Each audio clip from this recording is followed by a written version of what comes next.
चौपाल देखने वाला सबला दर्शका ने राम राम सा। भाई आज की चौपाल में आपा चर्चा कर रहे हैं अंतर्राष्ट्रीय साक्षरता दिवस के बारे में, जो आज आपा सब मना रहे हैं। भाई साक्षरता अपने लिए क्यों जरूरी है? अगर हर व्यक्ति साक्षर हो जाए तो वो मान सम्मान के साथ अपना जीवन तो जी ही सके है, साथ ही साथ आत्मनिर्भर भी हो सके। जैसे आपने सबने पता है कि शिक्षा जो है आपनो जन्म सिद्ध अधिकार है। अगर हर व्यक्ति शिक्षित हो जाए तो आपना समाज ने और आपना देश ने विकास करवा से आपा नहीं रोक सका।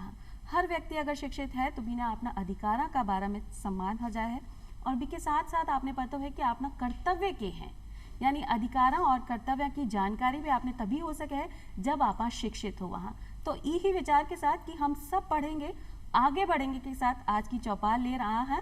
और चौपाल में चर्चा करवा के लिए पधारी हैं दीप्ति कछवाहा जी, जो कि साक्षरता एवं सतत शिक्षा विभाग की निदेशक हैं। दीप्ति जी, था को बहुत बहुत स्वागत है चौपाल में। चौपाल के सभी दर्शकों को मेरा नमस्कार और अंतर्राष्ट्रीय साक्षरता दिवस के अवसर पर बहुत बहुत शुभकामनाएं। दीप्ति जी, जी हाँ कि आज आपने भी बोल ही दिया कि आप सब बात कर रहे हैं अंतर्राष्ट्रीय साक्षरता दिवस की, तो सबसे पहले आपसे आ सवाल पूछना चाहूँ कि भाई साक्षरता ने आपा किया समझ सका कि साक्षरता काई है और एक साक्षर व्यक्ति एक असाक्षर व्यक्ति में काई फर्क हो सके? पहले हम असाक्षरता को समझ लेते हैं कि असाक्षरता क्या होती है। अगर कोई भी व्यक्ति किसी भी कारण से, चाहे सामाजिक जागरूकता का अभाव हो या वित्तीय साधनों का अभाव हो, स्कूल नहीं जा पाया और विद्यालय की शिक्षा से वंचित रह गया, जिसे अक्षर ज्ञान भी नहीं है, उसे हम असाक्षर कहते हैं। इसके ठीक विपरीत अगर कोई व्यक्ति किसी भी एक भाषा को पढ़ सकता है, उसको समझ सकता है, लिख सकता है, उसमें गणना कर सकता है, उसको अंकों का ज्ञान है, तो उसको हम साक्षर कहते हैं। जी, तो साक्षर होना आपने लिए कितना ज़रूरी है? साक्षर होना हमारे लिए बहुत ज़रूरी है, ये बात हम सभी समझ सकते हैं।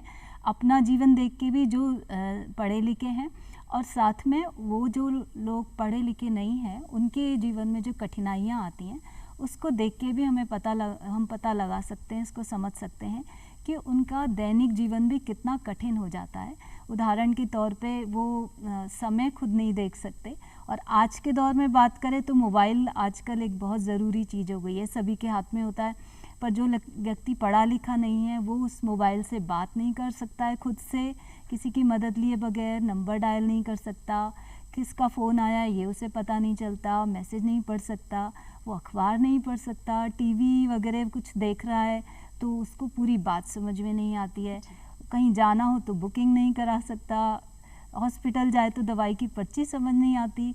कुल मिला के हम देखें तो उसके हर चीज़ में उसको दुगनी कठिनाई आती है और उसका जीवन अनावश्यक रूप से अभाव में बीता जा रहा है। वो उसमें आत्मविश्वास की कमी होती है कि मैं क्या करूं, हर चीज़ के लिए उसे किसी की सहायता की ज़रूरत होती है। वो आत्मनिर्भर भी नहीं हो पाता, उसकी पर निर्भरता होती है, इसलिए ज़रूरी है। यह सवाल मैंने इसलिए ही करे हो कि आपने सबने पता है कि साक्षर होना कितना ज़्यादा ज़रूरी है, लेकिन जब तक आप देखा नहीं कि दूसरा का जीवन में क्या फ़र्क पड़ रहा है और दूसरा आपने समझा रहे हो, तो आपने ज़्यादा सही तरीका से समझ में आवे कि भाई साक्षर होना कितना ज़रूरी है। इतनी सुविधाएं हैं भी के बाद भी अगर आप साक्षर नहीं है तो ये कहीं ना कहीं अपनी ही कमी है। दूसरा सवाल आ कि भाई अंतर्राष्ट्रीय साक्षरता दिवस जब आप मना रहे हैं तो आने मनाबा के पीछे के उद्देश्य है और इसकी शुरुआत कब से हुई? मतलब इनको इतिहास भी आपने पता होना चाहिए कि इतना प्रयास भी हो रहे हैं आपने सबने साक्षर बनाबा के लिए। हम सभी जानते हैं कि शुरू से ही ऐसा नहीं रहा है कि हमारे समाज के सभी वर्ग समान रूप से शिक्षा के प्रति जागरूक हों। तो बहुत ऐसा महसूस किया गया कि समाज का एक बड़ा वर्ग जो है वो अभी भी शिक्षा से वंचित है। तो 1965 में सभी देशों के शिक्षा मंत्रियों का एक सम्मेलन हुआ था और उसमें ही ये निर्णय किया गया कि सभी लोगों में साक्षरता के प्रति, शिक्षा के प्रति जागरूकता फैलाने के लिए और ज़्यादा से ज़्यादा संख्या में लोग पढ़ें, इसमें उनको उसकी प्रेरणा देने के लिए ये आवश्यक है कि हम लोग एक साक्षरता दिवस मनाएं। तो 8 सितंबर ही वो डेट तय की गई थी कि हर साल 8 सितंबर को पूरे विश्व में साक्षरता दिवस मनाया जाए और इसी के माध्यम से उन सभी लोगों को प्रेरणा दी जाए और उनमें जागरूकता फैलाई जाए कि उन सभी के लिए शिक्षित होना आवश्यक है। जी कि आज तो सबने पता ही चल गया है कि भाई आज 8 सितंबर ही है और आज आप अंतर्राष्ट्रीय साक्षरता दिवस मना रहे हैं, तो साक्षर होना आपने लिए कितना जरूरी है। आज के दिन आप खासी कौन कौन सा प्रोग्राम करें, मतलब ऐसा कौन सा कार्यक्रम करें कि ज्यादा से ज्यादा लोग अपना कार्यक्रम से जुड़े और भी इन्हें समझ आए? इसके लिए हमारे राजस्थान में हम लोग प्रत्येक ज़िले में अलग अलग कार्यक्रमों का आयोजन करते हैं। हम लोग ब्लॉक स्तर पर, ग्राम स्तर पर, पंचायत स्तर पर भी अलग अलग कार्यक्रमों का आयोजन करते हैं, जिसमें सांस्कृतिक कार्यक्रम स्थानीय आवश्यकताओं के अनुसार, कहीं साइकिल रैली होती है, मानव श्रृंखला मनाई जाती है और नुक्कड़ नाटक का आयोजन किया जाता है, साक्षरता संदेश का प्रसार किया जाता है। स्कूलों में भी जो सुबह सुबह उनकी असेंबली होती है, उसमें भी साक्षरता संदेश का प्रसार किया जाता है, उनसे शेयर किया जाता है, जैसे कि स्कूल के जो विद्यार्थी हैं उनके परिवार में भी अगर कोई व्यक्ति पढ़ा लिखा नहीं है तो वो जाकर उन्हें भी पढ़ने लिखने के लिए प्रेरणा दें और उन्हें भी प्रेरित करें। तो जब पढ़वा लिखा की बात आई गई है, साक्षरता की बात है, तो एक ही कक्षावा कहाँ लगे हैं जहाँ कि अगर हर व्यक्ति चाहे तो बटे झाड़ शिक्षा ले सके, मतलब साक्षर हो सके है? साक्षरता विभाग के द्वारा अलग अलग योजनाओं का संचालन समय समय पर किया गया है, जिसमें कभी लोक शिक्षा केंद्र हुआ करते थे, वहाँ पर साक्षरता कक्षाओं का संचालन होता था, या उनकी सुविधा के अनुसार उनके घर पर भी या किसी भी सार्वजनिक स्थान पर साक्षरता कक्षाओं का संचालन किया जाता था। लेकिन केंद्र सरकार द्वारा 1 अप्रैल 2022 से नवभारत साक्षरता कार्यक्रम प्रारंभ किया गया है और इस कार्यक्रम के अंतर्गत अब ऑनलाइन साक्षरता कक्षाओं का ही संचालन किया जाएगा। तो ये कक्षाएं एक तो स्कूल में ICT लैब्स के माध्यम से वहाँ ये कक्षाएं संचालित की जाएंगी।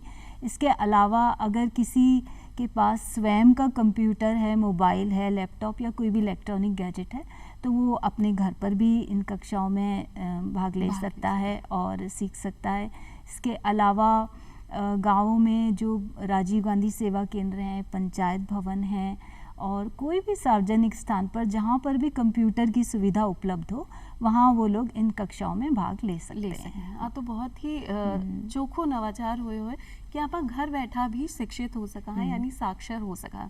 कई लोगों के पास मोबाइल है, बी में काम कर सका है, कंप्यूटर है, मतलब आप अगर पढ़े लिखा नहीं है तो आपका टावर जो जावे है, बी के पास ज़रूर से मोबाइल होगो, कंप्यूटर होगो, तो आप घर बैठे भी आज शिक्षा ने ले सका। इमें नवाचार के कि जो कि अपना जीवन जीवा का कौशल है, महत्वपूर्ण जीवन कौशल जिन्हें कहें, कहीं बीने भी नवाचार से जोड़ो गए है? हाँ, सबसे पहले तो इसमें मैं ये कहना चाहूँगी कि साक्षरता की परिभाषा ही इस कार्यक्रम के अंतर्गत बदल गई है। अब साक्षर हम उसको कहेंगे जो कंप्यूटर, मोबाइल या किसी इलेक्ट्रॉनिक गैजेट के माध्यम से किसी भाषा को पढ़ सकता हो, समझ सकता हो, लिख सकता हो, उसमें गणना कर सकता हो। तो इसमें इलेक्ट्रॉनिक गैजेट, कंप्यूटर का होना आवश्यक है। तो इसी के माध्यम से बुनियादी साक्षरता और संख्या ज्ञान दिया जाएगा। इसके अलावा जैसा आप बता रहे हैं महत्वपूर्ण जीवन कौशल, ये भी इसका बहुत महत्वपूर्ण घटक है कि 21वीं सदी के नागरिक को जीने के लिए आज इतने सारी चुनौतियां हैं जीवन में, तो उन सब का वो सामना कर सके और स्वयं में कोई कमी महसूस न कर सके, इसके लिए बहुत सारी और चीज़ें भी उसको सिखाई जाएंगी, जिसमें वित्तीय साक्षरता है, जैसे मोबाइल से वो आर्थिक लेन देन कर सके किसी ऐप के माध्यम से। कहीं बाज़ार गया है, कुछ खरीदना है तो आजकल मोबाइल से ही पेमेंट हो जाते हैं, तो वो उसे भी आना चाहिए। बैंक में खाता खुलाना, अपने पैसे ऑनलाइन प्राप्त करना और किसी को पेमेंट करना, ये उसे आना चाहिए।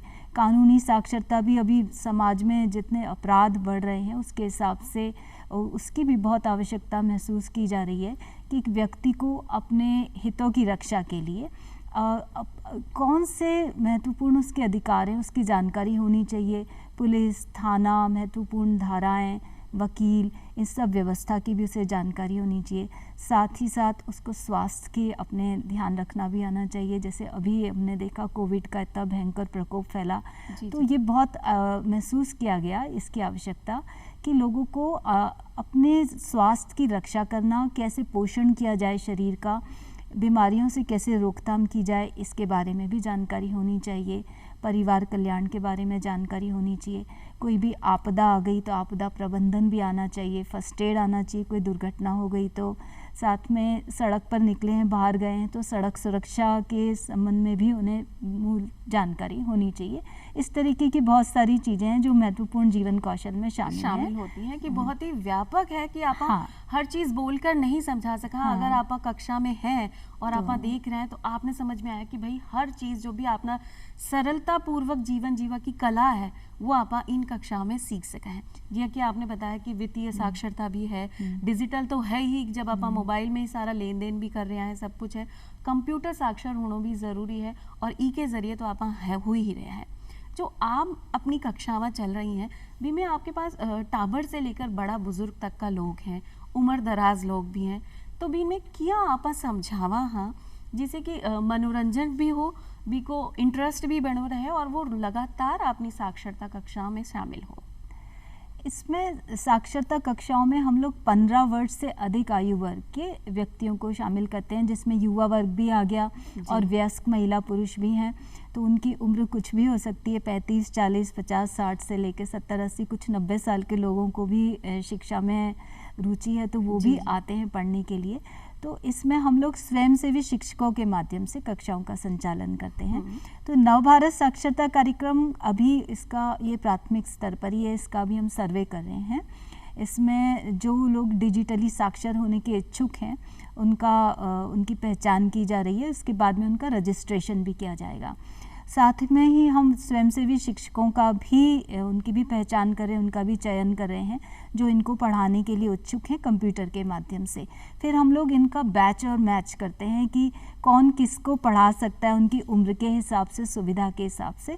तो जिसको जैसे एक युवा वर्ग है,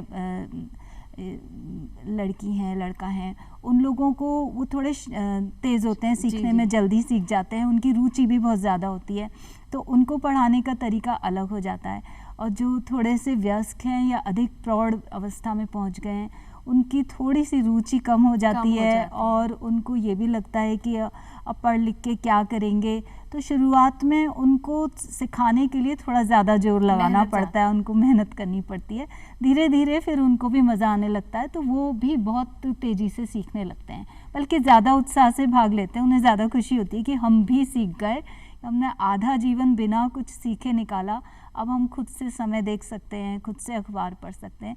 तो उनकी खुशी और जो युवा वर्ग की खुशी, इसमें भी उतना ही अंतर है जितना सिखाने में अंतर है। जी जी दीप्ति जी, जी हाँ, आपने बताया कि जो अपने किशोर किशोरी हैं वो तो ज़्यादा इच्छा के साथ में और आज ज़्यादा मन के साथ में कक्षा में आवे हैं और सतत आवे हैं, लगातार शिक्षा ले हुए हैं। लेकिन जो बड़ा बुजुर्ग है बी के बारे में कहो जाए कि भाई 60 साल के बाद शिक्षा की काई ज़रूरत आ गई है, जो अपना घर में रह रहा है बिना साक्षर होगा की क्यों ज़रूरत है, ई के लिए थे काई कहना चाहो, क्यों ज़रूरी है? शिक्षा की आवश्यकता तो सभी को हमेशा है, जब तक वो जिंदा है उसको अपने दैनिक जीवन के सभी काम करने ही पड़ेंगे। टाइम भी देखना पड़ेगा, अखबार भी पढ़ना पड़ेगा, बीमार हुआ तो हॉस्पिटल भी जाना पड़ेगा, कहीं बाहर भी घर से निकलेंगे तो कुछ सामान भी खरीदना पड़ेगा। तो शिक्षित है तो हर जगह उसको सुविधा है, अशिक्षित है तो हर जगह उसकी पर निर्भरता रहेगी। तो ज़रूरी तो है ही। और अगर घर में भी है, शिक्षित व्यक्ति है तो वो कुछ टीवी पे कार्यक्रम भी देख रहा है तो उसकी रुचि अलग होगी, उससे समझ में आएगा, वो अखबार पढ़ सकता है, कोई किताबें पढ़ सकता है। तो खुद का जीवन आसान बनाने के लिए ही शिक्षित होना बहुत ज़रूरी है। और जैसे आपने बताया बुज़ुर्ग लोग हैं, तो जैसे जैसे उनकी उम्र अधिक होती है उन्हें धार्मिक साहित्य पढ़ने में भी ज़्यादा रुचि होती है, तो वो अपने घर के बच्चों को ही कहते हैं कि कोई आओ थोड़ी सी रामायण पढ़ के सुना दो, कोई गीता पढ़ के सुना दो, या कोई भी इस तरीके की चीज़ें हमें पढ़ के सुना दो, कि उनका वो वाली रुचि बढ़ जाती है, धार्मिक उनका रुझान बढ़ जाता है। तो हम उनको यही कहते हैं हमेशा कि अगर आप खुद से सीख जाएंगे तो आपको अपने बच्चों का इंतज़ार नहीं करना पड़ेगा या अड़ोसी पड़ोसी से किसी को बुलाना नहीं पड़ेगा। आप अपनी सुविधा से जब भी पढ़ना चाहें आप खुद से किताब को उठा के खुद पढ़ सकते हैं और जितना चाहे पढ़ सकते हैं, जितनी आपकी क्षमता है। तो अपना मन भी लगा सकें, जो अपना उनका मन भी लग जाता है और वो उदास नहीं होते। अकेले बैठे होते हैं तो कई बार वो उदास हो जाते हैं, क्योंकि बाकी सब लोग तो या तो काम पर गए हैं या किसी और चीज़ में वो लोग व्यस्त हैं। तो इनके लिए समय भी हर समय किसी के पास अगर नहीं हो पाता तो ये अकेलापन भी महसूस करते हैं। अगर वो किसी किताब को भी अपना साथी बना लेंगे तो अकेलापन महसूस नहीं करेंगे। और एक उम्र के बाद जहाँ की सबने पता है कि नींद भी कम आवे तो अकेलोपन ज़्यादा आपने परेशान करे है, क्योंकि हर व्यक्ति अपनों काम अपना तरीका से करे है और सबके पास समय सीमा बंधी हुई है। तो बड़ा बुजुर्ग अपने हिसाब से जब मर्जी चाहे तब पढ़ सके हैं और आप लोग मनोरंजन भी कर सकें और अपना समय व्यतीत भी कर सकें हैं। जब साक्षरता के लिए इतना प्रयास चल रहा है अपनी सरकार की तरफ से, तो यूँ जानना चाहा कि भाई अपना जो राज्य है बी की काई स्थिति है, बी को जो साक्षरता प्रतिशत है या दर है, बी को काई स्तर है? राष्ट्रीय साक्षरता दर की अगर उससे हम तुलना करते हैं तो अभी हमें बहुत मेहनत की आवश्यकता है, अभी बहुत प्रयास करने हैं। जैसे राष्ट्रीय साक्षरता दर 72% है, जबकि राजस्थान में अभी हम 66% पर चल रहे हैं। उसमें भी अगर हम महिला पुरुष को अलग अलग देखें तो राष्ट्रीय पुरुष साक्षरता दर जो है वो 81% है। यहाँ हम राजस्थान में भी लगभग इनके बराबर हैं कि हमारी भी 80% है। लेकिन महिला साक्षरता दर, राष्ट्रीय साक्षरता दर 64% है, जबकि हमारी लगभग 52% है। तो यहाँ हम 12% पीछे हैं और महिला साक्षरता के लिए तो विशेष तौर पे हमें बहुत प्रयास करने की आवश्यकता है।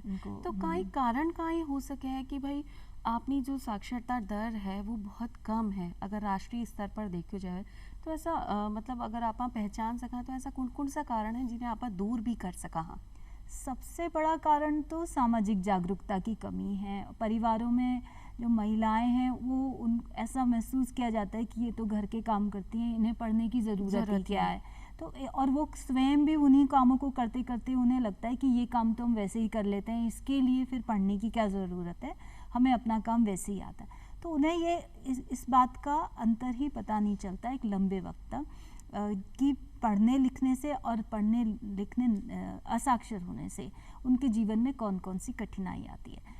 एक तो सामाजिक जागरूकता का अभाव हो गया, दूसरा वित्तीय साधनों का भी अभाव होता है कि वो पढ़ना चाहते भी हैं तो कई बार साधनों की कमी के कारण नहीं जा पाते हैं। ये दो महत्वपूर्ण हमारे जो कारण हैं जिसके कारण पढ़ाई लिखाई के प्रति इतनी जागरूकता नहीं हो पाई है हमारे यहाँ। और लोगों को मन भी नहीं है, रुचि भी नहीं ले पावे महिलावां कि भाई आप लोग घर को काम का ज़्यादा ज़रूरी है कि अगर आप खेती बाड़ी कर रहे हैं, पशुपालन कर रहे हैं तो आप बी पे ज़्यादा ध्यान दे वहाँ बनस्पत एक है कि भाई मैं साक्षर होकर कितनों फ़ायदो उठा सकूँ ई बात के लिए। शायद ये भी कारण हो सके कि महिला साक्षरता की दर में कमी आई है। उनको दूसरों पर निर्भर होने की इतनी आदत हो गई है कि उन्हें महसूस ही नहीं होता कि वो खुद से भी अपनी मदद कर सकती हैं। अगर वो सिर्फ 2-4 महीने का समय निकाल के एक बार मेहनत करके पढ़ लें तो उनका खुद का जीवन कितना आसान हो जाएगा, उनमें आत्मविश्वास की इतनी बढ़ोतरी हो जाएगी। इसके अलावा ये सिर्फ टाइम देखने, अखबार पढ़ने या जानकारियाँ जुटाने के लिए ज़रूरी नहीं है, उनमें आत्मविश्वास की कमी वो भी पूरा हो जाती है, उनमें आत्मविश्वास आता है, वो अपने निर्णय स्वयं ले पाते हैं। उनमें बाहर जाने के लिए और खुद से सामान खरीदना, अपने बच्चों की देखभाल अच्छी ढंग से करना, स्वास्थ्य का ख्याल रख पाना, बहुत सी और चीज़ें भी वो सीख पाते हैं, सही से सीख। और अगर हर व्यक्ति साक्षर हो जाए या खास करके महिला खुद साक्षर है तो वो स्वयं जिम्मेदारी लेगी कि बीका टाबर भी शिक्षा के लिए बाहर जावे, विद्यालय जावे। जो टाबर अभी भी साक्षर नहीं है या शिक्षा नहीं ले पा रहे हैं तो अगर खुद में आए कि भाई मैं भी थोड़ा बहुत ज्ञान ले सकूं तो अपना टाबरा ने भी बाहर भेजूं तो फ़र्क भी आ सके है। तो महिला शिक्षा की दर यानी महिला साक्षरता की दर बढ़ावा के लिए आपकी तरफ से क्या प्रयास कर रहा है, अपना विभाग की तरफ से या सरकार की तरफ से? महिला साक्षरता दर को बढ़ाने के लिए हमारी प्रत्येक योजना में विशेष प्राथमिकता यही रखी जाती है कि महिलाओं को ज़्यादा से ज़्यादा पढ़ने के लिए प्रेरित किया जाए। उसमें भी जो पिछड़े वर्ग की महिलाएं हैं उसके लिए विशेष प्रयास किया जाते हैं। झालावाड़ ज़िले में हमारा एक महिला शिक्षण विहार भी है, वहाँ पर जो ट्राइबल ग्रुप की महिलाएं हैं या जो एकल महिलाएं हैं उनके लिए विशेष हमने वहाँ रेजिडेंशियल हॉस्टल है जहाँ पर वो रह भी सकती हैं, शिक्षा प्राप्त कर सकती हैं। साथ में उनको व्यावसायिक कौशल की भी जानकारी दी जाती है जिससे वो स्वावलंबी भी बन सकें और स्वयं अपना रोज़गार की व्यवस्था भी कर सके। इसके अलावा प्रत्येक योजना में हम लोग खासतौर से ये जो नवभारत साक्षरता कार्यक्रम है इसमें भी हमने वो सभी ज़िले जहाँ पर महिला साक्षरता दर राष्ट्रीय साक्षरता दर से कम है वहाँ पर अधिक टारगेट दिए हैं। जी। और एक प्रश्न आपने बीच में छूट गई, उम्र की जब आपने बात करी तो भाई साक्षर होबा में उम्र को कितनो महत्व हो सके है? उम्र की भी कोई अड़चन हो सके कि उम्र भाई? की कोई अड़चन नहीं होती है, इसमें सीख कोई भी सकता है, कभी भी सीखता है। और ये हमारा अनुभव भी रहा है कि जिस भी व्यक्ति में रुचि है सीखने की, वो आकर थोड़े से ही प्रयास से इसको सीख लेते हैं। उम्र की कोई इसमें सीमा नहीं होती है, उम्र से कोई अड़चन भी नहीं आती। अड़चन आती है कि उनकी स्वयं की रुचि है या नहीं है, उनको आवश्यकता महसूस होती है या नहीं होती। क्योंकि ज़्यादातर बुज़ुर्गों का ये मानना होता है कि अब हमारा स्वास्थ्य भी ठीक नहीं रहता, अब आधी तो हमारी कटी गई है, अब पढ़ के क्या करेंगे। इसमें उनको लगता है बहुत कठिन है, और कुछ एक आत्मविश्वास की कमी होती है, उन्हें एक थोड़ा सा डर लगता है कि शायद हम सीख नहीं पाएंगे। हाँ, शुरू में उन्हें ऐसा लगता है, लेकिन थोड़े प्रयासों के बाद जब उन्हें लगता है कि हम भी सीख सकते हैं, तो हमने देखा है कि फिर 4 को और साथ लेके आते हैं अपने, कि तुम भी सीख लो, तुम भी आओ, मैं कर सकता हूँ तो तुम भी कर सकते हो। और सबसे बड़ा अपना ये मार्गदर्शक भी अगर आप बोल सकें कि अगर एक बुजुर्ग व्यक्ति साक्षर हो जाए तो सही बात है कि अपने साथ जितना भी का यार दोस्त है, या अपनी चौपाल में कोई बैठे हैं या पंचायत में कोई बैठे, तो सबने ले रहा है भाई मैंने भी सीख लिया है, तुम भी सीख सको। बस थोड़ा दिन की बात है, अगर आप कक्षा ले लें तो आप भी साक्षर हो सकते। इससे उनपे एक और चीज़ का हमने देखा है विकास होता है कि वो सबके साथ बैठ कर के आराम से बातचीत कर पाते हैं। जबकि पहले जब वो पढ़े लिखे नहीं होते हैं या उन्हें थोड़ा सा कम समझ आता है, तो उनमें एक आत्मविश्वास की कमी होती है कि शायद हम दूसरों से कमतर हैं और उनसे बात हम नहीं कर सकते, शायद हमें जानकारी कम है, कुछ कम आता है हमें। और जब वो कुछ सीख जाते हैं तो उनके बराबर बैठ करके वो बात भी कर सके और अपनी राय भी दे पाते हैं। दीप्ति जी, जी आपने बताया कि कक्षा जटे चले हैं बटा स्वयं सेवी शिक्षक भी आवे हैं, तो भाई अगर कोई व्यक्ति या किशोर या किशोरी जो अपना युवक भाई बहन है वो आपका कार्यक्रम से जुड़ना चाहें, स्वयं सेवा के लिए जुड़ना चाहें, तो क्या जुड़ सके हैं? ये जो हमारा अभी नया कार्यक्रम, नई योजना शुरू हुई है, नव भारत साक्षरता कार्यक्रम, ये स्वयंसेवी शिक्षकों के माध्यम से ही संचालित किया जाना है जी। इसके लिए भारत सरकार ने एक ऐप विकसित किया है एनआईसी की सहायता से, ऑटलेस, जिसका मतलब है online teaching, learning and assessment system. यही वो बेसिक चीज़ है जिसके माध्यम से ही कक्षाओं का संचालन किया जाएगा। तो जिसको सीखना है, कक्षाओं में भाग लेना है, वो भी अपना पंजीकरण इसी के माध्यम से कर सकते हैं। और जो स्वयंसेवी शिक्षक हैं जो पढ़ाना चाहते हैं, वो भी अपना रजिस्ट्रेशन इस ऑटलेस ऐप के माध्यम से ही कर सकते हैं, चाहे स्कूलों में जाकर के या स्वयं जिसके पास अपना मोबाइल या कंप्यूटर है वो स्वयं अपना इसमें पंजीकरण करा सकते हैं। जी, तो ये बात तो हो गई स्वयं पंजीकरण कराबा की। और जी हाँ, कि आपने बताया कि आप भी स्वयंसेवी शिक्षक ले हो, तो आप क्या बी में छानो हो कि भाई आ व्यक्ति सही है, एक छोटा बच्चा ने पढ़ावा के लिए, एक किशोरी ने पढ़ावा के लिए, या एक बुजुर्ग वार ने पढ़ावा के लिए, मतलब क्या योग्यता वहाँ होनी चाहिए? भी में योग्यता, सबसे बड़ी योग्यता एक तो वो स्वयं पढ़ा लिखा हो और दूसरा उसको पढ़ाने में रुचि होनी चाहिए। तो अभी हमारा जैसे कार्यक्रम, अभी इसमें कक्षाओं का संचालन प्रारंभ किया जाना है, तो अभी हमने सर्वे किया। सर्वे में एक तो हमने जो सीखना चाहते हैं, असाक्षर वर्ग है, उनकी हमने पहचान की है जो डिजिटल साक्षर होना चाहते हैं, और दूसरा स्वयंसेवी शिक्षकों की भी हमने पहचान की है। तो इसमें ज़्यादातर तो बच्चे हैं, बच्चों को वरीयता और प्राथमिकता इसलिए भी दी जाती है कि बच्चे अपने घर जाके अपने ही परिवार के जो दादा दादी हैं, नाना नानी, या कोई भी उनकी माँ हैं, कोई भी हैं जो पढ़े लिखे नहीं हैं, उनको घर में ही बैठ के आसानी से सिखा सकते हैं।